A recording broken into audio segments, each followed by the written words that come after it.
Mi infancia fue muy bonita, mis papás han trabajado mucho toda su vida, o sea, mi mamá trabajaba muchísimo, mi papá también, pero yo vivía en ese parque con mis amigos donde salíamos a jugar kickball, matado, ladrones y policías. Me dejaban con mi abuelita, mis hermanos y a mí cuando mi mamá iba a trabajar en vacaciones y mi abuelita nos hacía ir al mercado, nos hacía que la ayudáramos en la cocina y mi abuelita era tan feliz cocinando que por eso es que yo siempre asocio la cocina con felicidad, porque yo veía a mi abuelita Chávez ir a comprar su litro de cerveza y se echaba sus cervecitas y cocinaba y lo hacía ver tan fácil y tan feliz. Y después comíamos tan rico, cosas tan sencillas, o sea, no era un banquete, pero lo hacía todo tan espectacularmente rico que yo desde chiquita decía, ¿cómo puede transformar algo, una hierba, y hacerla tan espectacular y deliciosa? Tengo una familia que es mi motor, es mi vida, es mi todo. O sea, mi familia, imagínate la suerte que tengo, que mis papás son mis mejores amigos. O sea, yo siempre he dicho que yo soy una gran soñadora porque si me caigo, tengo ese colchón enorme que son mi mamá y mi papá y ellos me ayudan a levantarme, a pesar de que son también mis mayores críticos. Mi papá tenía una fábrica de plásticos, de pajillas, y él viajaba mucho a China. Entonces yo siempre le decía, me tenés que traer un regalo. Y yo era feliz y me traía un chocolate, no importaba, pero yo era esa espera de que ya viene mi papá y había ido a otro país. Y me trajo un Easy Bake Oven, que era un hornito que tenía un foco. Entonces traía una mezcla para una muñeca. Entonces tú cocinabas esa mezcla, o sea, le echabas agua, metías por un lado el pastelito y el foco cocinaba el pastelito y lo sacaba del otro lado cuando sonaba. Obviamente era para la muñeca, pero dije, ¿y si le echo leche? ¿Y si le echo chocolate? Entonces se los voy a dar a mis hermanos. Entonces fue muy chistoso porque yo hice todo el coso y llegué con mis hermanos y mi hermano lo comió y obviamente pararon con un dolor de estómago horrible porque estaba medio crudo, no era para la muñeca, no era para que se lo comiera ellos. Y después creo que con mi abuelita el turrón, tal vez no fue el primer plato que hice, pero fue el primer plato que me impactó porque ella abrazo, o sea, yo digo ahora gracias a Dios que existe la tecnología, porque ella abrazo, tener las claras y empezar a batir, a batir, a batir, a batir, a batir y ir agregando el azúcar o la miel y cómo se transforman unas claras de huevo en ese postre tan espectacular que es ese turrón, ese merengue y nunca en mi vida he probado algo tan espectacular como el de mi abuelita Chávez. Cuando era chiquita, o sea, era todo. O sea, era la curiosidad. Mi abuelita hacía tamales porque nos juntábamos todos los sábados en la casa de la abuelita Chávez. Entonces era ir a probar los tamales. Entonces nos ponía a todos los primos a ayudarla. Entonces como yo era la más chiquita me ponía a limpiar las hojas. Ella nos fue explicando y ella como siempre nos contaba una historia, ¿sabes? Entonces de ahí yo sentía que la cocina tenía algo más que solo los ingredientes. O sea, yo veía cómo se transformaba un ingrediente en un platillo. No lo entendía todavía así, pero cómo íbamos poniendo las hojas en la olla, cómo ella nos iba explicando la temperatura del agua, la cantidad, ir amarrando, por qué se amarraban. Nunca tuve una curiosidad de quiero estudiar esto, es más, yo ni siquiera sabía que iba a estudiar cocina. O sea, yo cuando empecé a estudiar, estudié psicología 1 año. Porque aquí en Guatemala habían 2 escuelas de cocina y yo decía, quiero estudiar cocina, te vas a morir de hambre. ¿Cómo vas a estudiar cocina? O sea, no estábamos acostumbrados a ver a un chef. O sea, un chef era alguien que venía de fuera a manejar un hotel. No teníamos la figura de chef en un restaurante.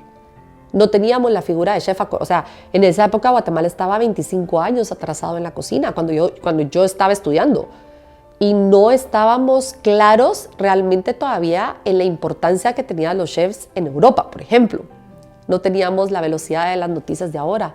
Esa facilidad de comunicación que no se tenía también fue muy bonita porque esa ignorancia me ayudó en muchas cosas.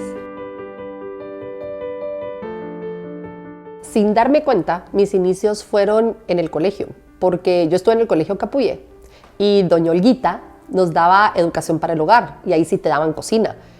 Y yo en el colegio realmente siempre fui como rebelde, no rebelde porque quería, sino porque yo no me puedo estar quieta. Entonces, para mí sentarme en una clase y poner atención, yo entendía a la primera y ya había agarrado el concepto de lo que me querían enseñar, entonces yo quería hacer algo más. Entonces, siempre hacía más de algo. Voy a ir al baño, voy a ir a no sé dónde. Voy a ir, o sea, las maestras pobrecitas, las amo. Si están viendo esto, gracias por la paciencia.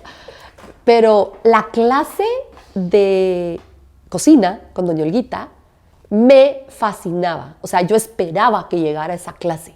Entonces, me llenaba, me fascinaba, me gustaba. Ahí sí ponía atención. Ahí era la primera en llegar, la última en irme. Todavía tengo su libro y a ella le tengo un cariño enorme.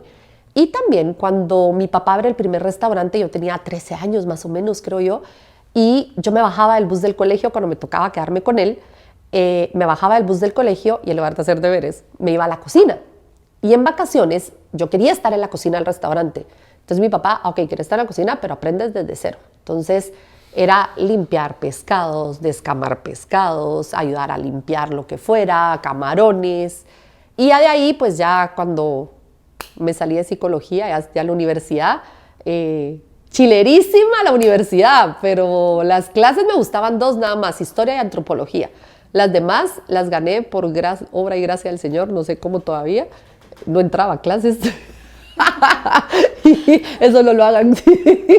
Y me metí a estudiar cocina en la tarde como un hobby. O sea, mi hermano mayor influyó tanto en mí, Basilis, pues me dijo, si le gusta a Misha, métase un curso. Entonces, sí, me voy a meter y me meto al IFES. Y cómo es de increíble la educación y lo que nos enseñan y el cuidado que hay que tener.